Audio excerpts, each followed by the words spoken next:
Arteta Cement. Great game. 50 seconds to go. Hurts. Deep shot. Hauled in. Devontae. Sure. And before the press conferences even start. I mean, we could talk for 45 minutes just about how atrocious the defense is.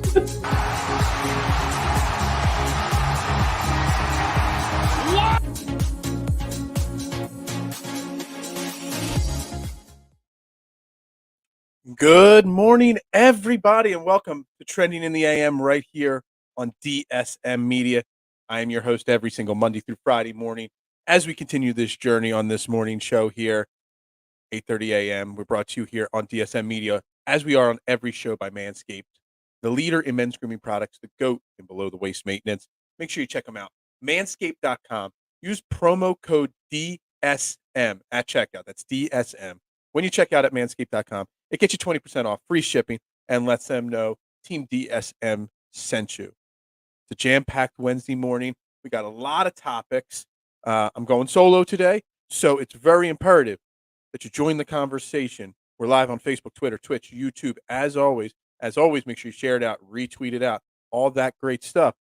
But the most important thing you could do is head over to the Facebook DSM page or head over to the YouTube DSM page and get your comments in over there, because I need your comments to make it work. If you head over to those pages, that's the easiest way that I can put your comments right up on the screen, address them as we address all the trending topics that are going on right now in Philadelphia sports and national sports, because, you know, we're going to talk about a lot of different things today. Obviously, we're going to recap last night's Sixers game. No doubt about that. We have to recap last night's Sixers game, and we're going to talk a little bit about Joel Embiid's, overall dominance and how he's performing this year. Got an interesting thought that's popping into my head, comparing Joel Embiid's, dominance this year to Allen Iverson in the 2000-2001 season. So we're going to talk about that. We're obviously going to get into the Major League Baseball Hall of Fame voting and Major League Hall of Baseball, well, I should say lack of voting. We're definitely going to get into that, because that's something that is really bothering me right now, and just the way it all played out. So we're going to talk a lot about the Hall of Fame today. And also we're gonna end with some football talk because of Sean Payton retiring from the Saints. We all know what that really means. It's not really him retiring. He's just, yeah. We'll get into that, and we'll get into my very, very strong thoughts and opinions on that for sure. So anyway, sit back, relax. Make sure you head over to Facebook or YouTube to get your comments in on the show as we break all this information down. Easiest way to get involved, Facebook and YouTube. And make sure when you're on the YouTube page, you subscribe. We've gained about 10 new subscribers. So if you're new to the show, welcome. Welcome to Team DSM. Greatly appreciate having you on board. We gained, like I said, a lot of followers in the last couple of days. So enjoy the shows, all the shows on DSM Media. Yesterday, jam-packed day. There were 2 or 3 short videos done up there. We had 4 different live shows yesterday. I mean, Team DSM taking it over, man. So make sure you sit back, relax, and enjoy. Jimmy Rollins is a Hall of Famer. Yeah, we're going to get into the Hall of Fame. That's the second topic of today. We're definitely going to bring up Jimmy Rollins and his lack thereof of votes for sure. Definitely, absolutely. We're going to get into that, Mark, for sure later on. But we're going to start today with Sixers. We're going to recap the Sixers because I want to get that out of the way before I get into all that Hall of Fame talk. Sixers beat the New Orleans Pelicans 117-107. It wasn't as big of a win as it sounds. It wasn't as big of a win as it should have been. We were down 8 points at halftime. We obviously struggled against a Pelicans team on back-to-back nights. They were playing on back-to-back games, and we struggled to put them away. Again, Joel Embiid, another ultra-dominant performance last night. 42 points, 14 rebounds, 4 assists, 4 blocks, only 3 turnovers, which is crazy because of the amount of time he's now spending controlling and running it as his point center, if you want to call it. 20 free throws, making 18 of them. Just another unbelievable dominant performance from the big man. The dominance that he's putting out there right now, it's unbelievable. It's great to see. Tobias Harris had a great game last night. One of his best of the season. 33 points, knocked down 3 of 3 from deep, 4 free throws, had 19 shots, 11 rebounds, a couple assists, a couple blocked shots, a steal. All around a great performance from Tobias Harris last night, which is great. Maxey had an off night. Matisse was back in the lineup, the starting lineup. After his shoulder injury. Expected him to be a little rusty, with that shoulder and stuff like that. Furkan started out slow, came back and knocked down a few shots later in the game. But overall, again, this team is going as Joel Embiid goes. you look at this team that the Pelicans put out last night. There was no Brandon Ingram. There was no Graham. I mean, still no, Zion Williamson. They were led by, Herman Gomez, their center, who knocked down 29 points. Crazy. Alexander Walker, 31 points. Come on. It's not like that Travis Sanderaski had 19 minutes last night for the Pelicans. Garrett Temple, 25 minutes. This is not a good Pelicans team, especially when they're missing their best players. And they gave us a run. I don't know. I know we talked about it before, how, Doc Rivers had talked about, the Sixers not taking a team seriously, or, not caring enough on certain games and not getting up for those lesser opponents. Well, this game last night was exactly that, not getting up for that lesser opponent. And, it took them getting embarrassed in the first half. I'm sure there was some boos at the center last night from the crowd, going into the locker room at halftime down 8 to this team. I know I would have been booing, but they came out in the second half. They got their stuff together, and they were able to pull out the victory. But that is a trend, and that is a theme that does worry me, that, they don't find a way to always, get up for these big games, or these less than big games. So it's definitely a concern for me going forward. But again, we're still missing Seth Curry, which is a huge loss. We're still missing Shake Milton, and Shake Milton is a guy that I feel like we need to upgrade coming off the bench, at the trade deadline, even if we don't trade Ben Simmons, Tobias Harris, whoever you want to talk about trading, but if you bring back Shake Milton, it obviously improves our depth, our backup point guard. Right now you're running Charlie Brown Jr. and Isaiah Joe out there as your backup guys. And I know Isaiah Joe's a lot of fun to watch, right? Or not Isaiah Joe, Charlie Brown. Everyone's having a lot of fun watching him. But let's be honest, guys. He's a 15th guy. I mean, he's a nice energy guy, but he's not a guy you want playing important minutes in a regular season game, let alone a playoff game. So you definitely, I mean, bringing Milton back whenever he gets back will be big.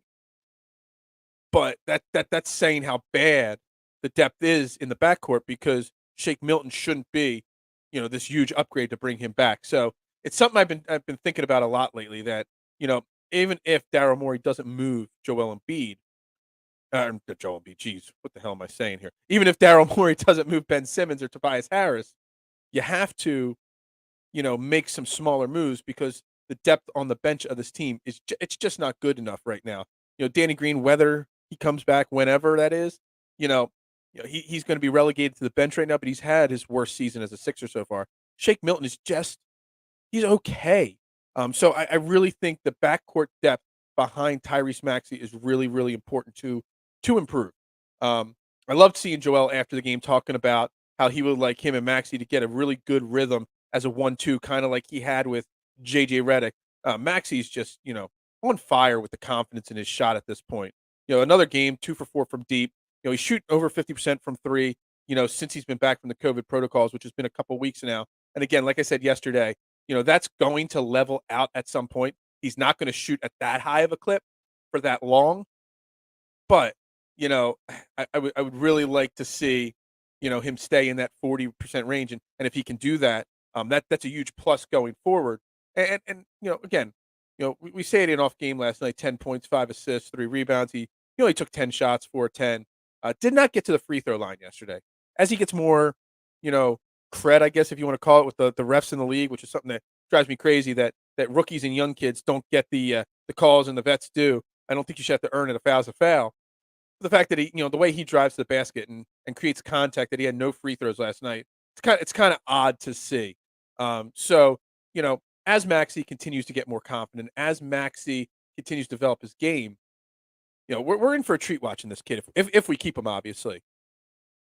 The problem is it's still Joel Embiid's team. Joel Embiid is playing literally out of his mind, dominant at this point. I mean, I don't know if I've ever seen, anyone play at the clip that Joel Embiid is playing right now. And I started thinking of a couple things yesterday afternoon and during the game. Joel Embiid's current dominance, can it be enough to carry this team deep into the playoffs? To a title run, so to say, or Eastern Conference Finals run. And then I started thinking about the legendary Allen Iverson, one of the 2 or 3 greatest players in Philadelphia history, one of the, greatest little men of all time. And in 2000, 2001, he averaged 31.1 points to lead us to the finals against the Lakers. Obviously, we didn't get there. I mean, we didn't, complete the job. We went up against Shaq and Kobe that year, and I don't think anybody would have stood a chance that year. But he carried a bunch of scrubs, And I'm not trying to talk down on Aaron McKee or Snow or Lynch or Theo Ratliff or any of those guys that were on that team. But let's be honest, they were all, rotational, you know, guys. They weren't stars. They weren't big time players. And I know the league's different now, but I mean, we still went up against a great Bucks team in the playoffs that year. I mean, we still went up against Vinsanity in the playoffs that year. It's not like we weren't playing really good teams in the playoffs. And Allen Iverson's dominance carried that team to a great run. So I pulled up on my screen here Allen Iverson's stats from that year, and I was just trying to think of was Joel's. I know Joel's numbers are a little bit less, at least in certain categories, than Allen's. But is this season that Joel is putting up? I mean, his last 15 games, he's only once scored under 30 points. In the last 15 games. I mean, he is completely dominating night in and night out. So in that 2000-2001 season, Allen Iverson played in 71 of the games. Okay, he scored 31.1 points a game. Led the league. 2.5 steals a game. Led the league. Okay, he had 4.6 assists, 3.8 rebounds. Okay, but to get that 31.1 points a game, he had to put up 25 shots a game. He only shot 42% from the field. He shot 32% from deep. All right, and I'm bringing that up because then I look at Joel Embiid, and Joel Embiid right now is averaging 28.7 points. So about less than 3 points less a game. But he's only taking 18 shots a game. So he's taking 18 shots a game to, what was it, Allen Iverson? 25. So he's taking 7 shots less a game and only putting up 3 less points. So obviously, he's also playing 32 minutes a game, whereas Allen Iverson was playing 42 minutes a game. So, per minute, per 30, I don't know what the per 36s are, but, per minute, obviously Joel Embiid is putting up similar quality numbers and quality stats that maybe if Allen Iverson could do it in 2000-2001, maybe Joel can do it. I mean, he's shooting almost 50% from the field. He's shooting 39% from three. He's still getting 15.5 free throws a game. Obviously dominant rebounding the ball at 10.5, 10.7 rebounds a game. He's got almost the same amount of assists as Allen Iverson did that year. He still gets a steal a game. Obviously, Allen Iverson was a big time stealer. 1.5 blocks so far a game. And at this current run, his numbers are going up. If he continues this trend, maybe he could get to 29 points a game, 30 points a game. But is it a bold statement? Should I be saving this statement for Overreaction Monday? Is it a bold statement to say that Joel Embiid's dominance this year can be equal to, if not greater than, Allen Iverson's 2000-2001 dominance? Because he's carrying this team on his back just like Allen did. He's got bigger shoulders than Allen did, so he can handle it. He's got a bigger back than Allen did, so he can handle it. But, is it crazy to say that Joel Embiid could, with no moves, if Daryl Morey really truly does do what we hear rumors of him doing, holding out to make moves till the offseason because he wants, James Harden or whatever, is it crazy to say that Joel Embiid could take this team all on his own to a run at least to the Eastern Conference Finals? I know the NBA is a totally different ballgame now than it was before. But if you look at the team in 2000-2001 of the Sixers, McKee, Snow, some of the guys on that team, Tyrese Maxey's probably a better guard than Eric Snow was. I mean, he's younger, a little less experienced, but, maybe not quite the floor general, but he's definitely a better scorer. Tyrese Maxey, who would you compare him to? Like a cross between Aaron McKee and George Lynch. George Lynch was kind of the defensive stalwart on that team. He's a better defender than George Lynch. George Lynch wasn't a great scorer. I mean, he could put up a couple shots here and there. And I'm just looking at it all, and I'm like, there are a lot of similarities between the 2000-2001 Sixers and the current team. It would not surprise me if Joel Embiid's dominance could kind of take over and, take them pretty far in the playoffs. Again, we're live here on Facebook, Twitter, YouTube, Twitch. If you're new on YouTube, we got a lot of new followers. Give me your thoughts on YouTube there. Click on the comment sections or on Facebook. Can Joel Embiid and his dominant level of play equal the same success that Allen Iverson's did in 2000-2001? And it all comes down to health and all, obviously. Allen Iverson would play with a broken back. Joel Embiid obviously has had injury. We're just trying to assume that that Joel continues to manage his minutes, continues to manage and stay in great shape. Can he dominate and take this team on a run with no moves? Tobias Harris, 33 points last night. Is that him turning the corner? That's a kind of a player that the 2000-2001 Sixers did not have. I know Tobias Harris is having a bad year this year by his standards. But let's be honest, if Tobias Harris gets hot and can start knocking down his shots at a higher clip and get that confidence back, that's another compliment to Joel right there. Maxey, every game, he's getting more and more experience. Maxey has the potential to be a really great point guard in this league, or shooting guard, whatever you want to call it. Can the Sixers make a run without making any adjustments to this team? I know these poor first half starts and stuff like that, that's an issue. The coaching is an issue. The bench depth is an issue. Yeah, nobody wants to talk. I mean, at 33 points last night on great. I mean, his shot last night, 13 and 19, 3 of 3 from deep, 4-4 from the free throw line, 11 rebounds. And again, all that's nice. The fact that he was involved on the defensive end, he had a steal, a couple block shots. I think, Scotty, the thing that bothers me is no one talks about how Tobias Harris has improved as a defensive player over the years. He was, when we first got him, a couple years ago, he was definitely a liability on defense. I'm not trying to say he's an all-pro defensive player, even an all-pro team level 3, but he's definitely improved, so he's not that liability. Did we all overreact on him? Probably, absolutely. So, Scotty, I'm going to ask you, since you're right there, can you compare Joel Embiid's dominance this year and what he has to do to carry this team to Allen Iverson in 2000-2001, and can Joel Embiid do that and carry this team, maybe not to the finals, but at least to the Eastern Conference Finals? Because let's be honest, in my opinion, Joel Embiid's dominance right now is more dominant than Allen Iverson was in 2000-2001. So it's something that I think needs to be discussed at a greater clip here. But anyway, the Pelicans game, again, the biggest thing that I keep seeing, the biggest trend, it's not Tobias Harris, it's not Joel Embiid's dominance or Tobias Harris's struggles or Tyrese Maxey's youth. The biggest thing I see that's an issue is the slow starts and not taking these lesser teams seriously.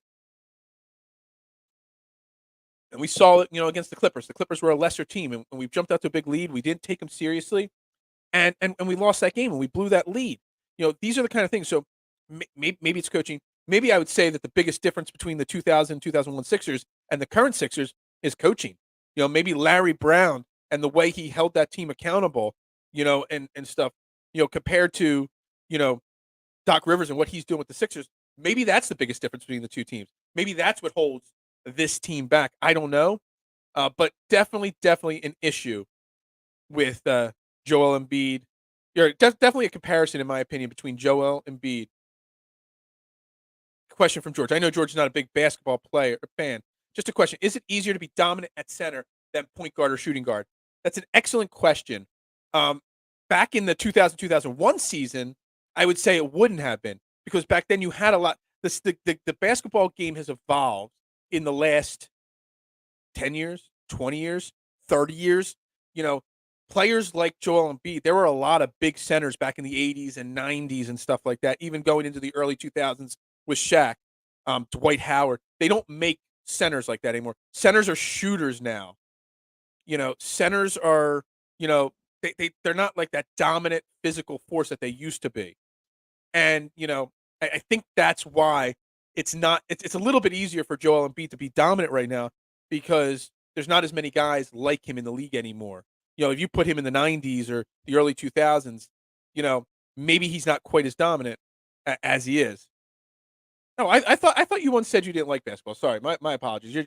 My apologies on that. And Scotty, I think it's hard to say until we see it with our own. Absolutely, yeah, I agree with you on that. I don't know, George. I don't know what your thoughts are on that. Then, if you know your basketball, is it it's comparing errors. Right now, it's easier to be dominant as a center, whereas before, it wasn't. And then now you got it's insane that we have 3 unicorn S centers at the top of the league right now. Yeah. I'm counting Giannis as a center. I like 90s. I love 90s. I mean, that's where I grew up in 90s ball as well, George. Absolutely. I think talent is more widespread now. The playoff run will depend on matchups. Absolutely. I think that's a key. A matchup will determine a lot there. Absolutely. We've seen Joel struggle against certain types of centers, slower centers, the Jonas Valanciunas of the world. Even Al Horford, gave him struggles earlier in his, career. Yeah, David Robinson could shoot, but he wasn't taking 3-point shots. I mean, Joel Embiid is taking right now on average 3.5 threes a game. He was not doing that. David Robinson is one of my favorite players of all time. Actually, I loved watching the Admiral play, and then going right from David Robinson to Tim Duncan. The Spurs were so lucky there for so long, going from great big man to great big man. It was it was a pleasure growing up and getting to watch those guys. I really wish David Robinson would have won more titles even. But yeah, so on the Sixers again. They're 28-19 now. That was the first game of a 5-game home trip. There's 3 games left this month. They've surprisingly they stuck with what I wanted. I wanted to see a max of 4 wins this month or 4 losses this month. They are now at 3 losses this month, and they've got 3 games to go. So my 11-4 prediction. If we could beat LA on Thursday night, if the Lakers, then you got the Kings on Saturday. The Kings are just terrible now. They're playing worse. I think they lost by like 40 something last night. And then you close out the month against Memphis at home, which Memphis is a great team, really playing well, quietly and sneakily becoming one of the favorites in the Western Conference. If we can go 2-1 in that stretch, that's fantastic. It's a great month. But then we get into February and we play a lot of tougher teams. So it'll be really interesting to see. Embiid is a different animal, no comparisons. Obviously, absolutely. Was just a question, Scotty. I generally defer to you guys on basketball. Yeah, I mean, look, I would defer to Scotty over me on basketball too. I just, I think it's a, it's a different world we play in. And if you put Joel Embiid in the 90s, he's still probably dominant. He just probably plays a different game as well. He's not taking the shots he takes now back then. So I think that's where that comparison goes. So anyway, I want to spend a lot of time talking baseball today and a little bit of football. So I'm going to wrap the Sixers talk up there now. Breaking news, tonight, Scotty and I at 8:00 on our DSM Media Twitter page, at DSM_media, we're going to try some. I don't know what it is. I know it exists. I don't know how it works, but we are going to do our first spaces, which is an opportunity for you to come in and talk with us in a kind of like a audio group chat, and we're going to talk a lot of things. We continue this Sixers debate there and basketball debate in there. We could pretty much talk anything sports related, whatever you want to. But tonight, 8 p.m., Scotty and I will be doing a spaces. We can talk everything. If you want to talk Jalen Hurts, we can talk Jalen Hurts. If you want to talk Joel Embiid, we can talk Joel Embiid. If you want to talk anything, you want to ask me my favorite movies of all time, you want to ask Scotty his favorite, musicians of all time, whatever it is, we could talk it in that group chat. We'll start at 8:00 right on DSM Media, the Twitter page only at DSM_. So make sure you're tapped in for that for sure. No, just saying, yeah, absolutely, yeah. Anyway, so let's move on from basketball for a little bit here, because I got to talk baseball here. You guys know me. I talk a lot of baseball or basketball, a lot of football. I don't talk a lot of baseball, but that's going to change in the coming weeks and the coming months on this show as we get closer to baseball season. People don't realize that baseball is my actual favorite sport. Been to more baseball games than anything else. My first tattoo was a Phillies tattoo. I cried the day the Phillies won the World Series. I cried the day they lost the World Series in '93 to the Blue Jays. Baseball is my pride and joy. I find it very hard to be an unbiased, person when I discuss baseball because of my love of the baseball and the love of Phillies and stuff like that. So yesterday, obviously, the Hall of Fame vote was released. David Ortiz earned his rightful spot, Big Papi, in the Baseball Hall of Fame. No doubt about it. The Baseball Hall of Fame deserved to have David Ortiz. That is not the controversy. The rest of the voting results is what's the problem, is what's the controversy. In their 10th year on the ballot, Barry Bonds, Roger Clemens, Curt Schilling, and Sammy Sosa did not get into the Hall of Fame. Barry Bonds, 66% of the vote. Roger Clemens, 65% of the vote. Curt Schilling, 58% of the vote. You need to get 75% of the vote to get into the Hall of Fame. And after your 10th year on the ballot, which those 4 guys were on their 10th year on the ballot, you're now off the ballot. Now, yes, the Veterans Committee can vote you in at some point down the line. And, honestly, I don't know the exact rules on the Veterans Committee, and I wish I did, and I meant to look them up before the show. I didn't get to that. So anybody watching, if you know the specific rules of the voting committee, the Veterans Committee, and how they choose who goes in and not, and how long after you're off the ballot and then get back on into the veterans ballot. I don't know those details to an extent well enough.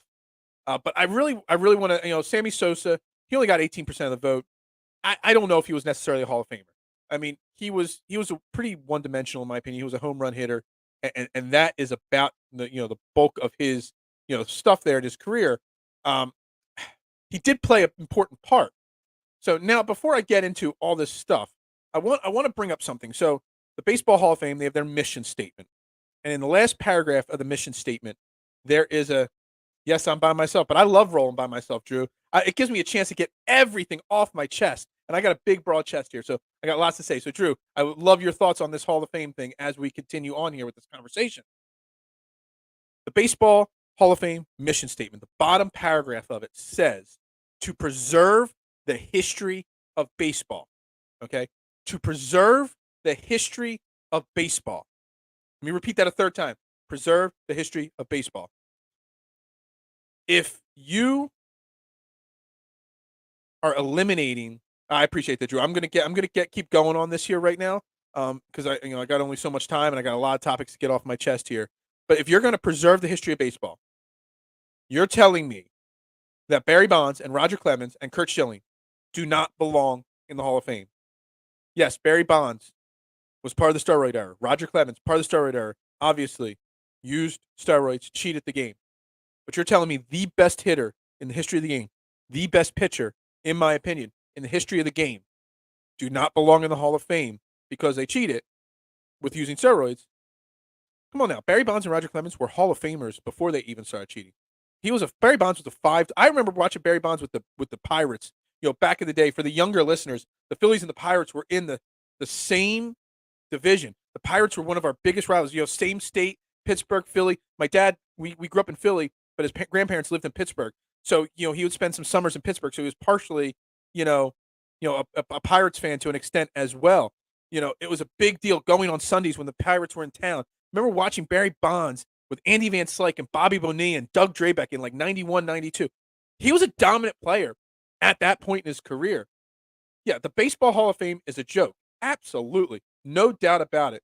And this is something I want to talk about, Drew. Should be voted on by the players. Should it be? Should it be the players? Should it be the writers?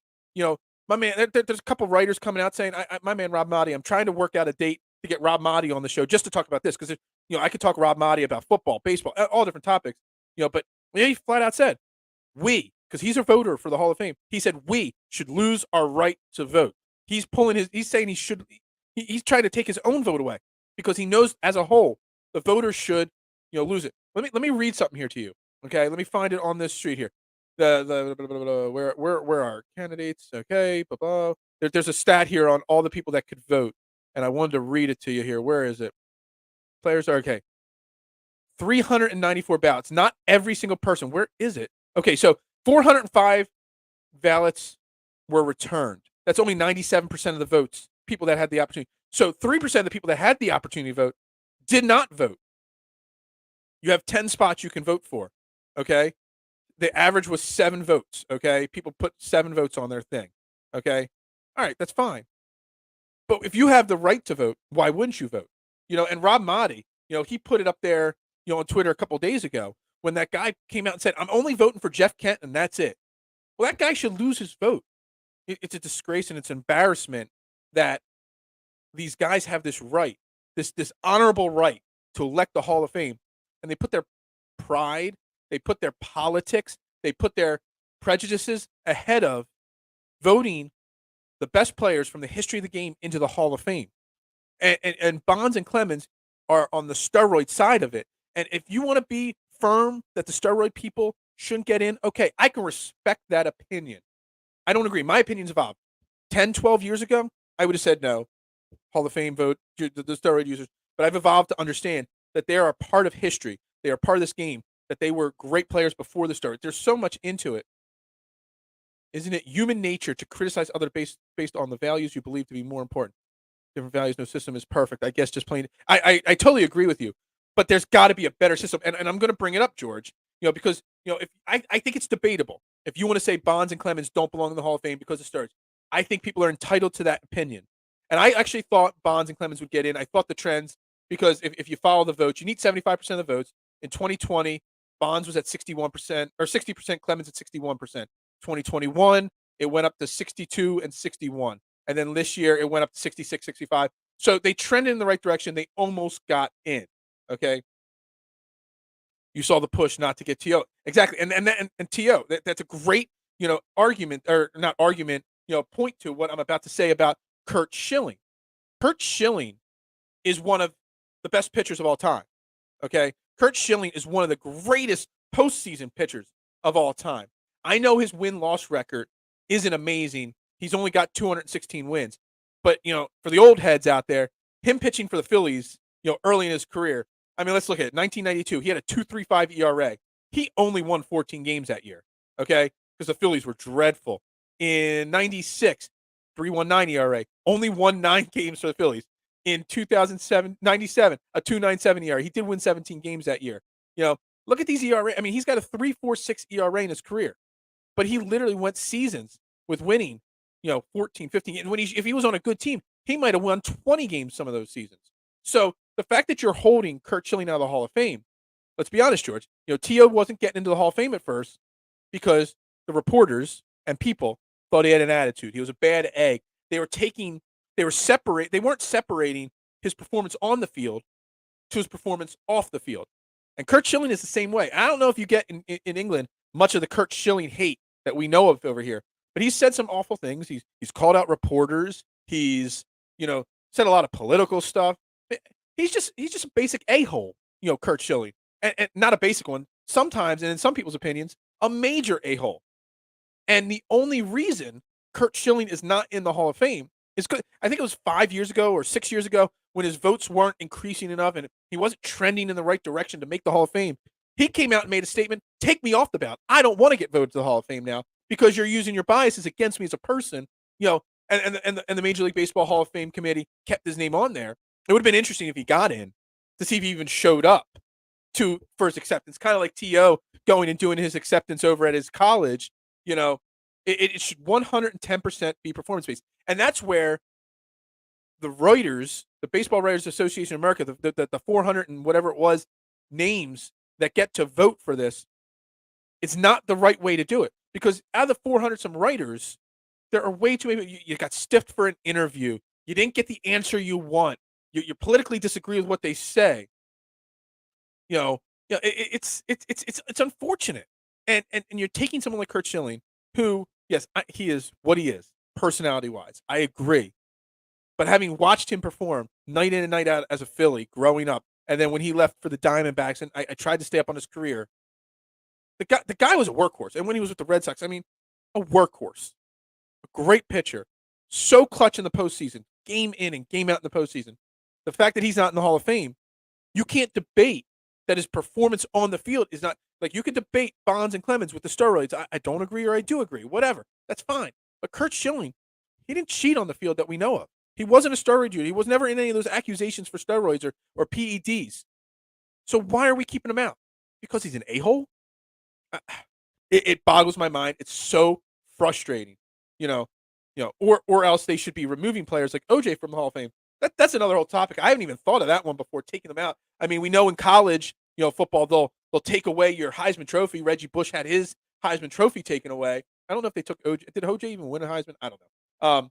Anyway, I think the voting practices, the voting system of all Hall of Fames needs to change. But we're talking baseball right now. Everyone has an agenda, human nature.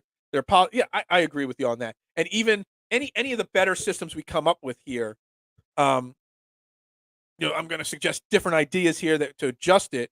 How can was it last year or 2 years ago? Nobody got into the Hall of Fame, Drew. Let's look at this. I put out my votes yesterday. Who I would put in, but Ortiz, Bonds, Clemens, Scott Rowland, one of the best third basemen of all time. I mean, he's trending in the right direction. He will get in. In his 5th year, he's up to 63% of the vote. He'll get in. Todd Helton, 52%. I said no on him, but then I was convinced by someone else yesterday on Twitter that, I think it was Dan Green. He was giving me some of his stats, and maybe I weighed too heavily the Colorado aspect. 4th year up to 52%. He'll probably get in. Billy Wagner, 7th year. I mean, I would put Billy Wagner in. Might not get in. Closers just don't get the respect that other positions do. It's kind of like same thing in football. Certain positions just don't get the respect. Andrew Jones, 41%. I would put him in. He's not close enough yet at 41%. Gary Sheffield, 8th year, only up to 40%. He's not going to get in. Alex Rodriguez, 1st year at 34%. If Bonds and Clemens don't get in, Alex Rodriguez isn't getting in. Jeff Kent, Manny Ramirez, Omar Vizquel, one of the greatest defensive infielders of all time. He's trending backwards, not forward. Sosa, Andy Pettitte, Jimmy Rollins, our favorite Jimmy Rollins, leader of the Phillies from 07, 06, whatever you want to say, to 2011. He got first time on the ballot, 9.4%, 37 votes. Guys, I mean, that's not looking promising for Jimmy Rollins ever getting the Hall of Fame. I think Jimmy Rollins should get in the Hall of Fame. Maybe a little biased, but compared to other shortstops, he is definitely a Hall of Fame worthy guy. The fact that Jimmy Rollins only got 3 more votes yesterday, 3 more votes than Bobby Abreu. Just think about that. Jimmy Rollins got 3 more votes only than Bobby Abreu. And I am one of the biggest Bobby Abreu stans out there. Love Bobby Abreu. Bobby Abreu is an underrated, underappreciated player in baseball history. But he's not a Hall of Fame player. And Jimmy Rollins got 3 more votes than him. It's kind of sad. Burley's on the list. So there's the other thing. There's certain people on the list that don't even belong on the list to be nominated for the Hall of Fame. Joe Nathan, Tim, and you have to get 5% or more of the votes, or you get knocked off the next year. So getting knocked off, all these guys on their first year, Joe Nathan off the list after this week. He only got 4.3. Torrey Hunter just squeaked by with 5.3 votes, or percent of the votes. If he had 21 votes, if he got 20, he would have been off the list. Tim Hudson off on this after his second year. Tim Lincecum off. Phillies Ryan Howard only got 2% of the vote, 8 votes. He's off. He was borderline whether he would even get to the 5%. Unfortunately, Ryan Howard just didn't have the longevity. Mark Teixeira didn't belong on this. Justin Morneau didn't belong on this. Papelbon, Prince Fielder, A.J. Brzezinski, Carl Crawford, Jake Peavy, and Carl Crawford didn't even get a vote. So why were they on this list to begin with? Anyway, so it's crazy to look down that list and how it goes. But as George says, every system has a flaw, and I get that. So some people will say, make the players vote. Well, the players have enemies and friends and stuff like that. Some people say, let the Hall of Famers vote.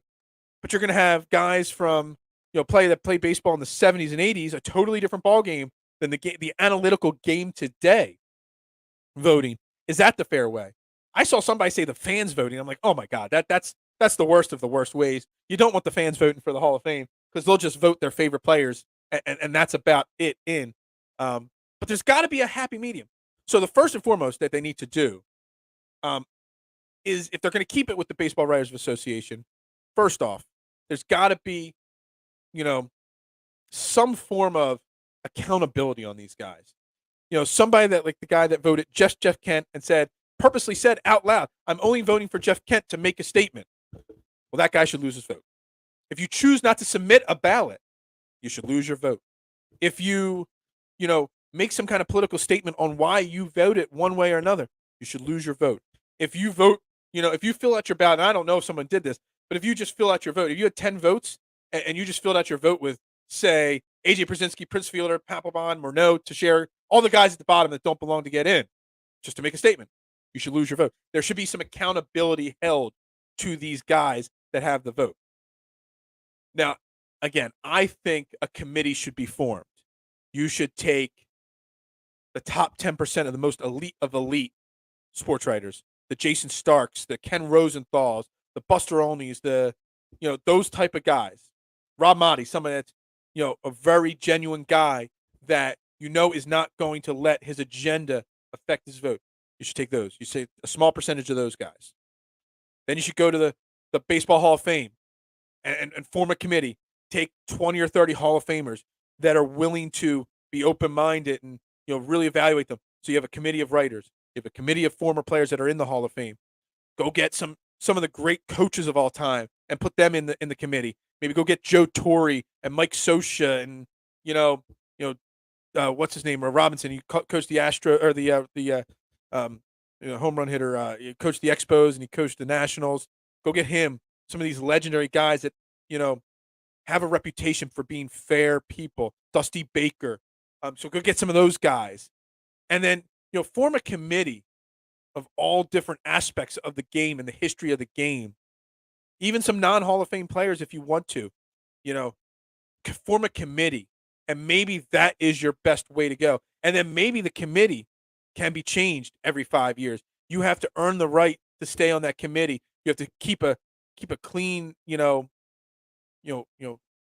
time frame where you're not making over the top political statements, not making over the top, things, and skipping your vote. I mean, it just boggles my mind that the 3% of the people that had a vote did not vote. You have the opportunity to vote, and you're not voting. I mean, it's one thing if you can vote for 10 people, you vote for 7. All right, if you think only 7 people are Hall of Fame worthy, I'm perfectly fine with that. And that's another aspect of this whole thing that needs to change. I thought 11 or 12 guys deserved to get voted into the Hall of Fame yesterday, but I could only vote for 10. So I made my picks because I can only pick 10 guys. So I left Todd Helton off. I left, I forget who else I left off. Billy Wagner. Only being allowed to vote for 10 guys. Some years 10 guys don't deserve to get in the Hall of Fame. I can absolutely agree with you on that. But sometimes 12 guys need to get in. 15 guys might need to get in. The fact that this system is so flawed, I don't even know how you go about, adjusting it and changing it, because there are so many changes that need to be made. I don't think you need to have a ballot either like this where you have to put so many names on. You put who picked, AJ Brzezinski or Carl Crawford or Jake Peavy. No disrespect to those guys. They were really nice players. They made all-star games. Jake Peavy was a nice pitcher for a few years with the Padres. Injuries in his arm just couldn't keep. Ryan Howard, I believe he deserved to be on the ballot. You knew he wasn't going to last on the ballot. But still, the fact that you're going to limit the vote, come on, I think that's a little harsh there on that aspect as well. So I really think massive amounts of change need to happen to this Hall of Fame balloting process, to the voters that vote. I like I said, I don't know the exact answer. And like George said, I'm going to put it back up there. Every system will have its flaws. There's literally no doubt about that. But again, to wrap this conversation up on the Hall of Fame, specifically in its mission statement, it says, this is the 4th time I'm going to say it. The last paragraph of it says, to preserve the history of the game. You are not preserving the history of the game by not having Barry Bonds and Roger Clemens in the Hall of Fame. Look, I saw this interesting stat, and I didn't check it. It was a blue check mark. Guy had 20,000 followers. I don't know, and he had a blue check mark. So I'm going to throw it out there. I don't know if it's accurate or not. I did not fact check this guy, okay? But David Ortiz gets into the Hall of Fame. And in my opinion, David Ortiz deserved the right to be in the Hall of Fame. Great player, won multiple titles, World Series, great player. No doubt about it. Hall of Fame, got in 77.5% of the vote, just squeaked in, but he still got in on the first ballot, which is a huge honor, which is another thing that I could go off for an hour, which I'll get into that in a second. But David Ortiz had a 380 on base percentage for his career. 380. Excellent on base percentage for his career. Barry Bonds hit 762 home runs, okay? 762, leader, all-time home run, which is crazy that he only led the league in home runs twice in his career. But 762 home runs, okay? If you take all 762 home runs and you change them all to outs, he flew out 762 more times, okay? His on-base percentage only drops to 384 because his on-base percentage is 444 for his career. No, hold on. On-base percentage. There it is. 444 for his career. 444. So you're telling me David Ortiz 380, Barry Bonds 444. You take his 762 home runs, turn them into outs. He's still at 384. And you're not going to put Barry Bonds in the Hall of Fame? Come on. One of my biggest regrets in my life was when I was working on cruise ships. My ship I was working on broke down, and we were off the Pacific coast there, and the closest dry dock for repairs was in San Francisco. It just happened to be the night he hit the home run record in what year was that? I don't even remember what year it was. When the year he hit the 73 home runs. No. It was, man, I thought it was that. Sorry. Yeah, anyway, the year he broke the home run record. I was there. And I had the opportunity to go buy tickets to that game the night he hit the home run. Hit the record-breaking home run. Tickets were like $500 a pop, and not to sit anywhere where he could hit a home run. I'm like, yeah, I don't know about that. I'm like, I don't know. I really wanted to spend that money, but 22-year-old me just couldn't spring that kind of cash out, and I didn't do it. And that night they hit the home run, and I was like, yeah, I wish I would have sprung that money and went and seen the record-breaking home run that night. But anyway, long story short, you're not preserving the history of the game by not having a guy like Barry Bonds in. Roger Clemens, okay? Barry Bonds, 7 MVPs. Roger Clemens, 7 Cy Youngs, a 3.12 ERA in his career, almost 5,000 innings pitched, 4,672 strikeouts, 354 wins in his career. 354 wins. He won 66%. He had a 66% winning percent. I mean, this guy, great pitcher, one of the greatest pitchers of all time. And I don't know when he started using steroids, but if you look at this, 1986, I'm sure he wasn't using it. It was his first Cy Young. 24-4, a 2.48 ERA, 238 strikeouts. Come on, guys, a .96 WHIP. The guy was unbelievable even before steroids. So, as I say, you can't have the Hall of Fame without your 2 best players in it. And, the steroid thing, my biggest argument of the steroid thing is it's not preserving the history of the game by not putting them in there. You put them in there. You teach lessons to the next generations of what they did wrong. But by not having them in there, you're just going to create more questions than answers. Look, and I think the same thing about Pete Rose. Pete Rose should be in the Hall of Fame. It's unfortunate that Pete Rose will get into the Hall of Fame someday. Unfortunately, in my opinion, it won't be till after he passes. Whenever that is, years down the line, because Pete Rose, I mean, yeah, he cheated as a coach. Awful thing. Gambling on your team, awful. It's a big no-no. But doesn't, take away from the fact that he's the greatest hitter of all time. One of the best players of all time. He cheated as a coach, not as a player. Put him in. Put something there to teach the people what he did wrong and why it's wrong. Don't hide from the truth. Put them in the Hall of Fame and teach. Preserve that history. And that's just wrong. I just don't get it. And I had something else to bring up there. Now I can't remember what it was that I wanted to get back to, but it was on I don't even remember now. Anyway, but yeah, that's that. Real quick before we get into my final topic of the day, Baseball Players Association and the owners met again yesterday. More progress. Monday they met. Baseball Players Association made a proposal. The owners obviously came in yesterday and started, there is some negotiation. There's still a long, long way out. But there is give on each side. So some of the give is way far apart. Like the players, gave in on their, arbitration start time and or free agency start time of the players, propose what they wanted. They've given in a little bit on the revenue sharing that they wanted to improve. Something that they wanted an arbitration pool. Okay. So some of these players that are in arbitration for so long, but they're performing great at a young age and they're forced to only make so much money, baseball wanted a $105 million, arbitration pool to go to these players, as bonuses and stuff like that. So the baseball was like, sure, we can get you a player pool, but we'll give you $10 million. So obviously 10 million, 105 million, super, super far apart. There's obviously a middle ground, money distributed to the top 30 arbitration players, based on, WAR, awards such as MVP, Cy Young, stuff like that. It's a great start. Now you just got to find the middle. And the fact that they're talking daily now, or several times a week, it just goes to show that they both realize, that they need to get this done. They need to get this done soon.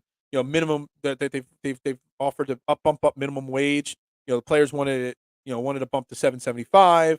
The owners are up to like $6.15 now or something like that, somewhere in that range. Look, the fact that they realize that baseball cannot afford to miss games is encouraging. The fact that baseball realizes that they can't, afford to miss games, not just for the fans, but for financials, I still will stick by it. Spring training, pitchers and catchers normally report around February 10th, February 14th every year. I still say they get this done and that everybody reports on time. In my mind, there's no way that they let this go any further than that. That's just my opinion. I hope I'm right. I really do. But we'll see. We'll see about that there. So as we continue to roll on here, trending in the AM on DSM Media. Got to take a little breather there for a second there. Catch my breath. Got to talk football to wrap this show up here. And first and foremost, again, great games this past week in the divisional round. Can't wait till Thursday start, Friday, Football Friday, to really break down these championship games with Jason Voorhees, my co-host, when he's available from work. I can't wait to break them down. And in football, it's great, fantastic. But yesterday, Sean Payton, basically retired, quote unquote, from the New Orleans Saints. And man, dude, crock of BS. So you're telling me that Sean Payton, you know, he's supposed to be this offensive-minded genius, this guy. I mean, he's been the coach there, for 15 years or whatever. You're telling me Sean Payton's retiring from the Saints. So what you're saying is, Sean Payton, that you had Drew Brees, one of the great quarterbacks of all time, okay? He retired. You didn't plan around him retiring at some point. Your best retirement plan for him was to bring in Taysom Hill. 30-year-old Taysom Hill. Shows he can't develop a quarterback. Well, when you put, and that's the thing, when you put all your eggs in the Taysom Hill basket, you made the New Orleans Saints give him $90 million. I know not all $90 million are guaranteed. It's like 20 or 30 million guaranteed. You just gave Taysom Hill, a fullback, all this guaranteed money. Then you realize, oh, shit, he's not the answer. Oh, man, I don't have Drew Brees. Taysom Hill's not the answer. Let's call it quits. We're in cap hell this year. There's something like $50 or $60 million over the cap next year. No, so the Packers are 40. They're like $70 million over the cap next year, the Saints, at this moment. All right, we don't got a quarterback. My star quarterback retired. We're over the cap. We're going to have to go through a rebuild. Michael Thomas doesn't want to play here anymore, really. It doesn't seem. I'm just going to call it. I'm going to retire. When in reality, we know you're doing this because you won out anyway. You made mistakes. You don't want to go through the rebuild. We know you've been linked to Dallas for 10 years now. We know Jerry Jones wants to bring you in as the head coach. First off, if I was Mike McCarthy and I saw this situation unfolding, I know what the situation unfolding is. I'd be like, yo, either give me a raise or I'm out of here because I'm not going to put up with this. Dude, Sean Payton, if I was a fan in New Orleans of the Saints, let me tell you something. My frustration, my level of pissed offness, is that a word, pissed offness, would be so much more than it is right now. I think it's an embarrassment for the NFL what Sean Payton is doing here. It's an embarrassment for the Saints organization that this guy can be this great guy, and you stuck by him through all his season-long suspension with Bountygate and all that stuff. You stuck by him through everything. You listened to him and gave Taysom Hill, his boy, all that money. And you're going to retire because it's not working out for you? You're going to retire so you can go get a bigger paycheck with the Cowboys in 2 years? It's an embarrassment. Sean Payton, I don't know what his legacy is coming into this week.